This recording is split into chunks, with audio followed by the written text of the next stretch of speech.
Hello everyone, welcome to our channel career talks. आज के session में डिस्कस करेंगे हम लोग रिसेंटली में प्राइम मिनिस्टर ऑफ इंडिया के द्वारा एक इम्पोर्टेंट अनाउंसमेंट की गई है और उनके द्वारा इस अनाउंसमेंट में डिसाइड किया गया है कि एवरी ईयर 26 दिसंबर को वीर बाल दिवस के रूप में पूरा देश सेलिब्रेट करेगा। 26 दिसंबर को वीर बाल दिवस के रूप में मनाए जाने के पीछे जो रीजन है वो रीजन है कि यहाँ पर इस दिन को वीर बाल दिवस इसीलिए मनाया जा रहा है क्योंकि जो गुरु गोविंद सिंह जी हैं, सिखों के लास्ट और 10th गुरु माने जाते हैं, उनके 4 सन्स, उन्होंने कि जिस तरीके से वॉर्स के दौरान ब्रेवरी दिखाई, एग्जाम्पलरी करेज का एक उन्होंने एग्जाम्पल सेट किया, उन्हीं को एक तरीके से होमेज पे करने के लिए, उनको श्रद्धांजलि देने के लिए हर साल को 26 दिसंबर को वीर बाल दिवस के रूप में सेलिब्रेट किया जाएगा। इसे प्राइम मिनिस्टर ने रिसेंटली में अनाउंस किया है। तो इसी कॉन्टेक्स्ट में हम लोग डिस्कस करेंगे आज के इस सेशन में कौन थे आपके साहिबजादे, गुरु गोविंद सिंह का क्या इंपॉर्टेंस है सिखिज्म में, गुरु गोविंद सिंह का कंट्रीब्यूशन क्या है ओवरऑल सोसाइटी में, और इस वीर बाल दिवस को एज अ इम्पोर्टेंट डे मनाए जाने के पीछे की स्टोरी क्या है, किस तरीके से यहाँ पर जो गुरु गोविंद सिंह के साहिबजादे थे उन्होंने किस तरीके से एक एग्जाम्पल सेट किया था करेज का, उसको हम लोग आज के सेशन में डिटेल में डिस्कस करेंगे। तो चलिए स्टार्ट करते हैं हम लोग अपने आज के सेशन को। देखो, सारी कहानी वहां से चालू होती है कि जब औरंगजेब आपका एक मुगल रूलर के रूप में दिल्ली सल्तनत के ऊपर दिल्ली में अपना रूल स्टार्ट करता है, और उसके बाद से ही औरंगजेब की इंटेंशन थी कि पूरे इंडिया में यहाँ पर वो इस्लाम का एक्सपेंशन तेजी से करे। औरंगजेब एक रिजिड रूलर था, धर्म में विश्वास रखने वाला बहुत एक कट्टर रूलर माना जाता है इंडियन हिस्ट्री में, रूथलेस लीडर रूथलेस रूलर माना जाता है। और उसके द्वारा काफी सारी कोशिश ये करी गई थी कि भाई कन्वर्जन करा जाए और कन्वर्जन करके डेमोग्राफी चेंज करके अपने कंट्रोल को और रिजिड किया जाए। तो इसी प्रोसेस में औरंगजेब जब ये काम कर रहा था तो उसी समय पर सिखों के एक नौवे गुरु थे, 9th गुरु, जिनका नाम था गुरु तेग बहादुर। गुरु तेग बहादुर जी आपके गुरु गोविंद सिंह जी के पिता माने जाते हैं, और इन्हीं के वाइफ का नाम है माता गुजरी, जो आपके गुरु गोविंद सिंह जी की माता मानी जाती हैं। तो यहाँ पर गुरु तेग बहादुर जी और माता गुजरी ये हस्बैंड वाइफ हैं और ये सिखों के 9th गुरु हैं। तो सिखों के 9th गुरु के पास उसी दौरान जब कश्मीरी ब्राह्मणों के ऊपर औरंगजेब की एट्रोसिटी बढ़ती है, तो यहाँ पर गुरु तेग बहादुर उसके लिए स्टैंड लेते हैं, और स्टैंड लेने की वजह से औरंगजेब इनको अपने कोर्ट में बुलाते हैं और इनके द्वारा गुरु तेग बहादुर जी का सर कलम कर दिया जाता है, इनको डेथ सेंटेंस दे दी जाती है औरंगजेब के द्वारा, और इस तरीके से औरंगजेब ने सिखों के 9वें गुरु की हत्या कर दी होती है। उसी के बाद से यहाँ पर सिखिज्म जो है वो पूरी तरीके से औरंगजेब के रूल के अगेंस्ट टर्न आउट हो जाती है, और एक तरीके से स्ट्रगल चालू हो जाता है सिखिज्म वर्सेस मुगल रूलर्स के बीच में। तो उसी के बाद इन्हीं के पुत्र, गुरु तेग बहादुर के पुत्र गुरु गोविंद सिंह जी 10वें गुरु बन जाते हैं आपके ये सिख धर्म के। और ये जो गुरु बने थे ये आपके मात्र और मात्र 9 वर्ष की उम्र में ही इनको गुरु का ओहदा, गुरु का टाइटल दे दिया गया था, और उसी के बाद से इन्होंने रिस्पॉन्सिबिलिटी संभाल ली थी। और ये 10वें और आखिरी गुरु थे सिखिज्म के। इनका जो जन्म हुआ था वो आपका 22 दिसंबर 1666 के आसपास पटना बिहार में हुआ था। और नानक शाही जो कैलेंडर है, उस नानक शाही कैलेंडर के हिसाब से इनका जन्मदिन हर साल अलग अलग डे पे पड़ता है। तो उसी कॉन्टेक्स्ट में 9 जनवरी 2022 को इस बार इनका जन्मदिन मनाया गया, और इनके जन्मदिन को मनाया जाता है हर साल प्रकाश पर्व के रूप में। तो उसी के बाद गुरु गोविंद सिंह जी ने यहाँ पर सिखिज्म की एक तरीके से लीडरशिप और उनको गुरु के रूप में डिक्लेयर कर दिया गया, और उसके बाद इनका रूल चालू हो गया। अब इनके रूल की स्टार्टिंग के बाद अगर हम लोग बात करें एक तरीके से, तो मैं आपको पूरी स्टोरी बताना चाहूंगा कि किस तरीके से यहाँ पर जो साहिबजादे थे उनका यहाँ पर एक तरीके से उन्होंने अपना किस तरीके से सेक्रीफाइस दिया इस पूरे प्रोसेस में। तो होता ही है कि गुरु जो है अपने गुरु गोविंद सिंह जी, वो आनंदपुर साहिब के किले के ऊपर अपना कंट्रोल जमाए हुए होते हैं। तो इसी समय के दौरान काफी सारे जो पहाड़ी रूलर्स होते हैं हिमाचल प्रदेश और इस तरफ के, वो आपके औरंगजेब के साथ मिल जाते हैं, और औरंगजेब के साथ मिल करके वो कोशिश करते हैं कि गुरु गोविंद सिंह के ऊपर यहाँ पे आनंदपुर साहिब से उनको निकाला जाए, उनके ऊपर अटैक किया जाए। इससे पहले, अटैक करने से पहले उनको समझाने की कोशिश करी जाती है कि अगर वो बाहर आ जाते हैं इस अपने फोर्ट से तो उनके ऊपर किसी तरह का कोई अटैक नहीं किया जाएगा, वो जिस तरीके से अपनी शर्तों को कुछ रखना चाहते हैं उनसे बातचीत भी करी जाएगी, और इस तरीके से उनको काफी सारे लालच दिए जाते हैं कि आप एक तरीके से बाहर आ जाइए। गुरु गोविंद सिंह जी अपने साथियों से कंटिन्यूसली कहते हैं कि नहीं भाई, ये षड्यंत्र हो सकता है, और हो सकता है कि हमारी फैमिली पर अटैक कर दें अगर हम आनंदपुर साहिब फोर्ट से निकले तो। लेकिन फिर भी यहाँ पर साथियों के कहने पर गुरु गोविंद सिंह जी फोर्ट से बाहर आते हैं, और फोर्ट से जैसे ही बाहर आते हैं, जैसा गुरु ने अनुमान लगाया होता है वो अनुमान एकदम सही निकलता है, और यहाँ पर गुरुजी के ऊपर और उनकी फैमिली के ऊपर यहाँ पे अटैक कर दिया जाता है। उसी अटैक के प्रोसेस में गुरु गोविंद सिंह जी अपनी फैमिली के साथ और अपने साथियों के साथ आगे की ओर निकलते हैं, और उसी प्रोसेस में यहाँ पर वो इस अटैक की वजह से अपने परिवार से सेपरेट हो जाते हैं, बिछड़ जाते हैं, और लगभग सिरसा नदी के आसपास, सिरसा रिवर के आसपास वो अपने परिवार से बिछड़ जाते हैं। उसी वजह से वहां पे आप एक गुरुद्वारा भी देख सकते हैं, जिस गुरुद्वारा का नाम है परिवार विछोरा साहब।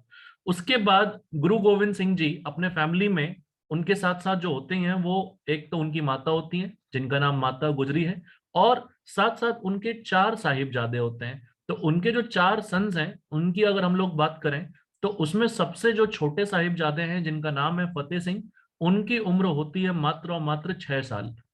फिर उसके बाद दूसरे जो साहिबजादे हैं इनका नाम है जोरावर सिंह, इनकी उम्र होती है आपकी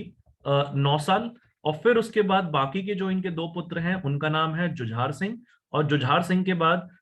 इनकी उम्र है आपकी 14 वर्ष, और जुझार सिंह के बाद अगले जो साहिबजादे हैं इनका नाम है अजीत सिंह, और अजीत सिंह जी की उम्र है 18 वर्ष। तो ये 4 साहिबजादे हैं गुरु गोविंद सिंह के, और माता गुजरी के साथ ये आनंदपुर साहिब फोर्ट में थे, और तभी इनके ऊपर अटैक होता है तो इनको निकलना पड़ता है, और इस प्रोसेस में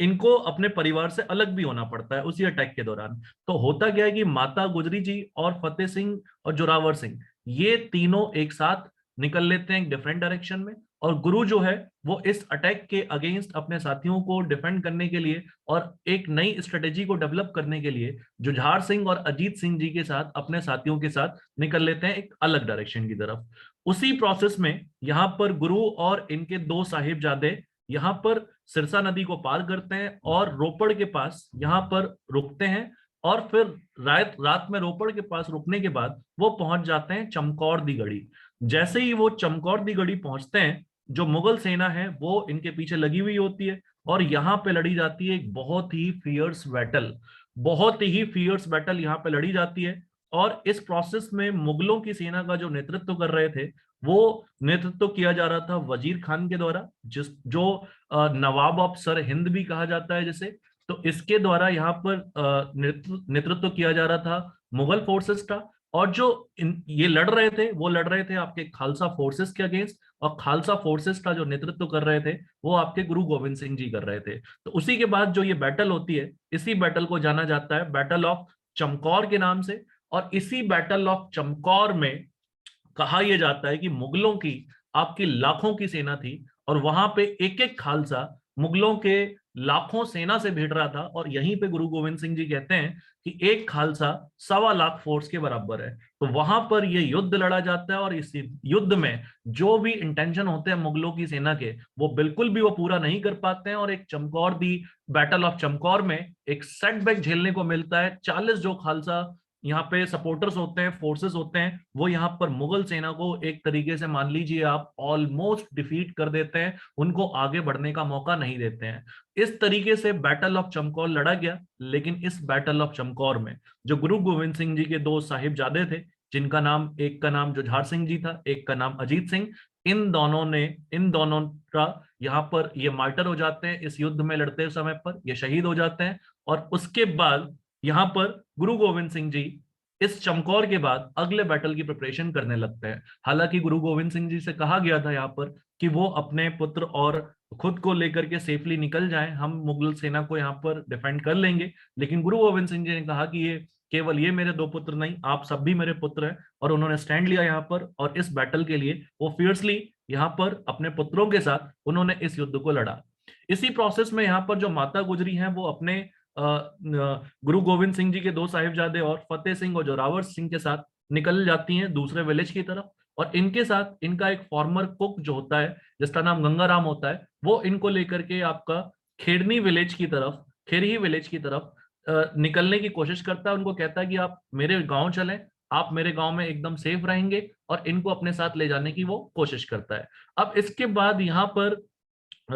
जो गंगाराम था उसने माता गुजरी को आश्वासन दिया था कि उनके ठिकाने के बारे में मुगल सेना को बिल्कुल भी पता नहीं चलेगा और वो यहाँ पर बिल्कुल सेफ रहेंगे। लेकिन जैसे ही रात का टाइम आता है, रात के टाइम के समय पर गंगाराम जो है वो माता गुजरी के थैले से सोने के सिक्के चुरा लेता है, और साथ ही साथ वो वजीर खान की पुलिस को भी इन्फॉर्म कर देता है कि वो माता गुजरी और गुरुजी उनके घर पर है। इसी के बाद गिरफ्तार कर लिया जाता है इनको, और गिरफ्तार करने के बाद इनको ले जाया जाता है वजीर खान के पास। और वजीर खान के पास जब इनको ले जाया जाता है तो यहाँ पर वजीर खान दोनों साहिबजादों से कहता है कि वो इस्लाम को कबूल कर लें, लेकिन दोनों साहिबजादों ने एकदम ओपनली मना कर दिया इस्लाम को कबूल करने से, और उन्होंने सिखिज्म के प्रति अपने जब लव को एक्सप्रेस किया, और जिस तरीके से उन्होंने सिखिज्म की भावनाओं को एक्सप्रेस किया, ये देख करके वजीर खान हाईली सरप्राइज हो जाता है, और वो कहता है कि सरहिंद की दीवार में यहाँ पर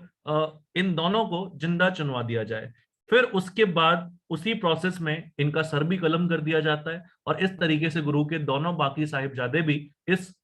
युद्ध में यहाँ पे शहीद हो जाते हैं। तो इसी प्रोसेस में जो ये इवेंट घटा था, इनका जो सर कलम कर दिया गया था, ये इवेंट हुआ था 26 दिसंबर को, और इसी वजह से 26 दिसंबर के इस दिन को मनाया जाएगा हर साल वीर बाल दिवस के रूप में, ताकि गुरु जी के इन साहिबजादे को करेज जो है वो, उनके करेज को एक श्रद्धांजलि, एक होमेज पे किया जा सके यहाँ पर। तो ये था अपना पूरा रीजन, वीर बाल दिवस क्यों मनाया जाता है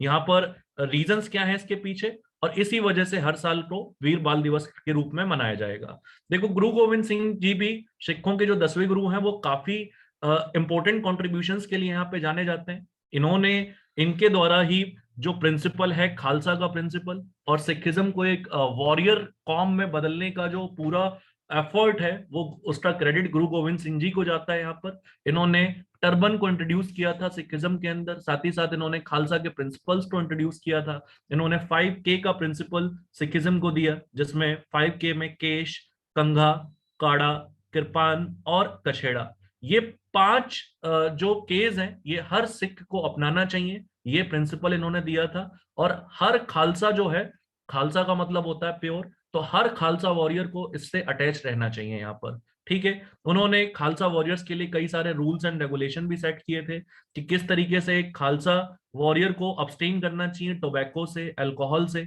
हलाल मीट से। और फिर उन्होंने ये भी खालसा वॉरियर की ड्यूटी भी डिफाइन करी कि इस तरीके से खालसा वॉरियर्स का काम है इनोसेंट पीपल को परसिक्यूशन से बचाना। ठीक है, फिर उन्होंने बात करें तो उनका कंट्रीब्यूशन और भी